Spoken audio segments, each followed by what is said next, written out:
बिस्मिल्लाहिर्रहमानिर्रहीम। अस्सलाम वालेकुम जी नाज़रीन, आज बात करते हैं घी और ऑयल, यानी खाने के अंदर घी और ऑयल जो है उसके इस्तेमाल के हवाले से।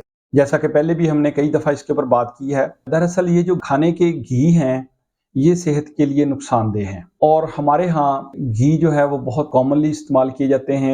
जितनी भी फ्राइंग्स हो रही हैं और स्पेशली जो रेस्टोरेंट्स हैं वहाँ तो फ्रीक्वेंटली घी ही इस्तेमाल किए जाते हैं, जबकि बहुत सारी हमारी पॉपुलेशन घरों में भी घी इस्तेमाल करती है। तो ये जो घी हैं इनको ट्रांस फैट्स भी कहते हैं। ये मुज़र सेहत हैं। ये हमारी खून की नालियों के अंदर जम जाते हैं और खून की नालियों को तंग करते हैं और फिर फालज और हार्ट अटैक का बाइस बनते हैं।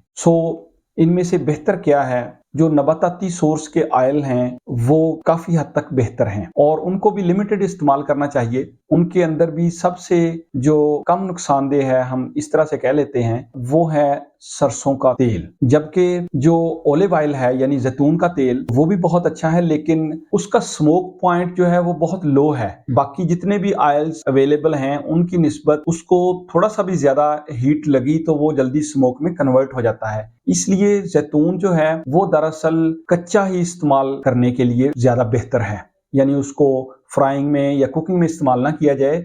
उसका स्मोक पॉइंट बहुत कम है और वो जल्दी जो है वो स्मोक में कन्वर्ट होता है, और अगर हम उसको कुकिंग में और फ्राइंग में इस्तेमाल करेंगे तो उसका उतना फायदा नहीं हासिल कर सकते। तो हमने चूंकि कुकिंग फ्राइंग्स करनी है तो उनके अंदर जो सरसों का तेल है वो बाकियों की निस्बत कम नुकसानदेह है और उसको कम मिकदार में इस्तेमाल किया जा सकता है। लेकिन घी जो हैं वो सेहत के लिए नुकसानदेह हैं। इवन इसके अंदर जो देसी घी है, क्योंकि वो एनिमल सोर्स से है, वो भी उसी तरीके से उतना फायदेमंद नहीं है और वो खून की नालियों के अंदर जो है वो जमेगा और खून की नालियों को तंग करेगा। हमारे यहाँ कॉमनली हमारे पास जो पेशेंट्स आते हैं, जब हम उनको पूछते हैं, इस वाले से क्वेश्चन करते हैं, तो मोस्टली जो लोग हैं वो घी इस्तेमाल कर रहे होते हैं। हमारे पास बहुत से पेशेंट्स जो हैं वो कुछ इस तरह की सिम्टम्स से आते हैं कि उनके जिस्म में दर्दें हैं और वो ज़रा ओवरवेट भी होते हैं और उनका ब्लड प्रेशर भी थोड़ा थोड़ा ज़्यादा होना शुरू हो जाता है। तो जब हम उनके बेसलाइन टेस्ट करवाने शुरू करते हैं तो वहाँ हमें उनके जो है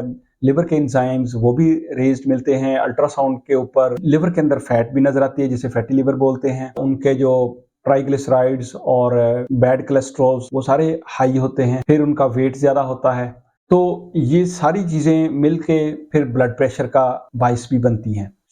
अगर अर्ली इन चीज़ों को डिटेक्ट कर लिया जाए और इन पे काम किया जाए, जिनमें सबसे इम्पोर्टेंट लाइफस्टाइल इंटरवेंशन है, यानी खाना पीना और रहना सहना, उसके अंदर तब्दीली। खाने पीने के अंदर फूड को सिंप्लीफाई किया जाए, उसके अंदर फ्रेश वेजिटेबल्स का इस्तेमाल ज़्यादा किया जाए, एनिमल सोर्स की चीज़ें कम की जाएं, फ्राइड चीज़ें कम से कम ली जाएं, मीठे का इस्तेमाल कम किया जाए और एक्सरसाइज जो है उसको ज़्यादा किया जाए, तो बहुत सारे प्रॉब्लम से बचा जा सकता है। अपना बहुत सा ख्याल रखिएगा। शुक्रिया।